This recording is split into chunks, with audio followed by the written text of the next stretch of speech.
আসসালামু আলাইকুম। আমি মোহাম্মদ রাসেল ইসলাম। এই মুহূর্তে আছি সর্ব-উত্তরের জেলা পঞ্চগড় তেঁতুলিয়া উপজেলায় বাংলাবান্ধা জিরো পয়েন্টে।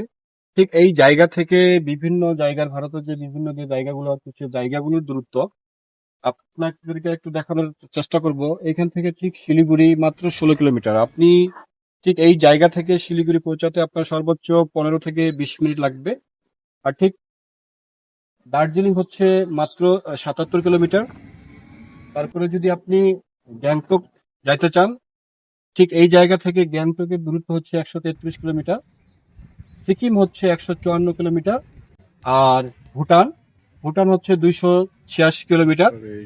কাঠমান্ডু অর্থাৎ নেপাল, ঠিক এই জায়গা থেকে নেপালের দূরত্ব হচ্ছে 494 কিলোমিটার। অর্থাৎ আপনি এই জায়গা থেকে, আমরা যখন ঢাকা থেকে ঢাকায় যাই, ঠিক এই জায়গা থেকে ঢাকার যে দূরত্ব 500 কিলোমিটার, ঠিক এই জায়গা থেকে নেপালের দূরত্ব কিন্তু 494 কিলোমিটার। অর্থাৎ এই জায়গা থেকে ঢাকার দূরত্ব যতটুকু, ঠিক এই জায়গা থেকে নেপালের দূরত্ব কিন্তু ততটুকু। আপনারা যারা দূর দূরান্ত থেকে আসবেন, বর্তমান অনেকটা শীতের সময় পড়ে গেছে, আপনারা প্রিপারেশন নিয়ে আসবেন এবং শীতের কাপড় নিয়ে আসবেন ঢাকা থেকে যারা আসবেন।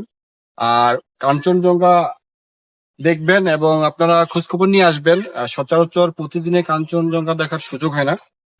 এইখানকার যে বিভিন্ন সোশ্যাল মিডিয়ার মাধ্যমে আপনারা যখন জানতে পারবেন যে হ্যাঁ, কাঞ্চনজঙ্ঘা খুব ভালো দেখা যাচ্ছে, আপনারা খোঁজ খবর নিয়ে আসবেন। আপনাদেরকে কাঞ্চনজঙ্ঘা দেখার আমন্ত্রণ রইল। ধন্যবাদ। আসসালামু আলাইকুম।